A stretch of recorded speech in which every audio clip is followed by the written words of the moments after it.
In today's hiring landscape, what exactly do employers really prioritize when looking for talent?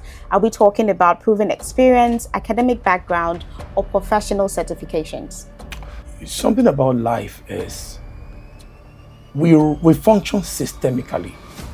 Like, you cannot say what's the most important part of your body. You're saying, is it the eye, or the nose, or the leg? It's about everything. Employers look out for everything. Everything just differentiates you. That's what we call the nose edge factor. Okay. What's making you the most preferred when everybody is preferred? So instead of having one, why don't you have all? Have experience, have certification. Now, will employer prefer someone with experience? Yes, but they prefer, it's better when you have experience and certification. And sometimes the pool can be very large. People are applying for job.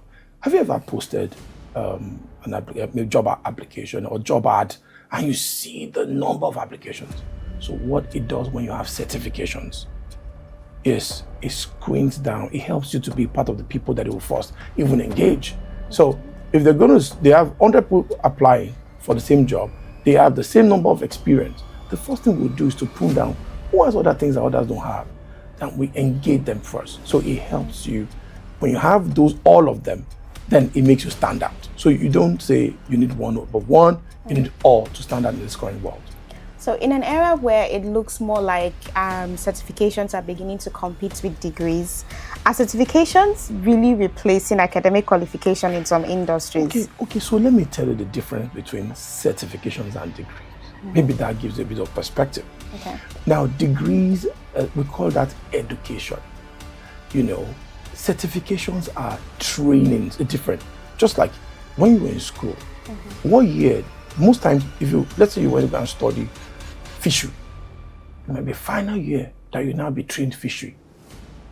The first 3 years, you have been educated in different areas that you don't need. So that's why you see a mechanic that doesn't know how to speak English, but can fix your car because he was trained to fix the car. He was not educated. A mechanical engineer from any school might not be able to fix the car because he was educated about cars, but he was not trained to fix the car. So trainings gives you skills to solve problems real time. So you're not learning into something you might not need. You are giving hands-on, and that's what certification does. It focuses on what you need to know, and that's what they certify you in. So if we're looking at the era, or if we're looking at areas like experience, we put experience on the table, and of course we put certifications on the table. Let's put those two on the table. Which would that employer actually go for? Are we looking at certifications, or are we looking at experience? Okay, so I don't want someone without experience. Okay. But I prefer someone with experience and certification. And certifications. I need both. Okay, so I think the reason I'm asking about that is because we have some regulated industries, most especially the health sector, where certifications do matter more. In situations like that, what really comes into mind when the employer is actually recruiting? In the health sector, that certifications are prioritized. Yes. Because those certifications are trainings. They're not education. You know, I mentioned now that certifications validate hands-on knowledge about something. So, of course, in the health sector, you're being trained to solve a particular problem, and they're testing you whether you can solve that problem. So it matters. In tech, the same thing. Certification matters in tech. You're learning how to use Python. You're certified to use Python. That's all. But do these certifications at the time matter than experience for these sectors? How do you mean?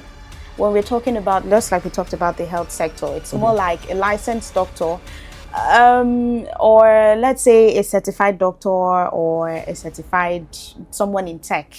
Does it matter more than the experience that they get? Hey, but you know something? This experience is also relative. Yeah. Because you may be experiencing the wrong things. So you might have 15 years experience in media and you're learning under a quack person. So how do you know the experience is actually the experience that's required? And that's the challenge. And especially when you're not working in a company that is standard, like probably you're working in a local organization that they don't do best practice. Now, in that case, your experience might even be a deterrent to your growth because you have been experienced in the wrong thing. So certifications also exposes you to see whether what you're experienced in aligns with global standards. So you start seeing the gaps between, this is how we do it. So this is how we should do it. This is how we do it. This is how we do it. But imagine when you're learning and doing certifications and you see, wow, what I'm learning is actually what I do. That means you're working with an organization that's highly standardized and is highly driving excellence. But few companies are like that. So what it does is that certification just exposes you well. So in case you have jobs abroad or global jobs, so if they say, how should you do this? You can say, okay, this is how we do it in our organization, but this is how we should do it, but locally this is how we do it. So they know that you are aware of global practices. Yes. You're also saying this is what we do currently, but this is what I will do if I'm given opportunity to do that. All right, lastly, before we get to wrap it up, if you were advising a young professional today, where should they invest first? Are we talking experience, another degree, or recognized certification? When you say experience, another degree or certification. Yes. So certifications are micro learnings. Like you after 3 months, you know about this. After 3 months, you know about this. After 6 months, you know about this. What gives you edge in this current world is how much you know. So most times, the more you can get, you have 10 things you know something about. People rather want to hire that person. Have you not seen that so many companies over globally are downplaying PSC now and saying, what do you know? What problems can you solve? And most people are even making their money in the world, not what they studied in school. The problems they can solve. So certifications are good. Experience are good. I'm an advocate for everything you can lay your hands on. So the more the merrier. But certifications give you micro learnings. If you want to go for another education now for 4 years, I tell people that just have the basic stupid course. In Nigeria, if you don't have it, people say you're not educated. So just have it and let it be there. But you need certification to separate you if you're pushing for global standards. But you also need experience. Because why are you certified in what you don't have experience in also? So, but certification introduces you to the knowledge required. Experience gives you the skills. So you need both. So I don't play down anyone. You need more certifications. You also need more experience. Certification Edge, building cross-border capabilities.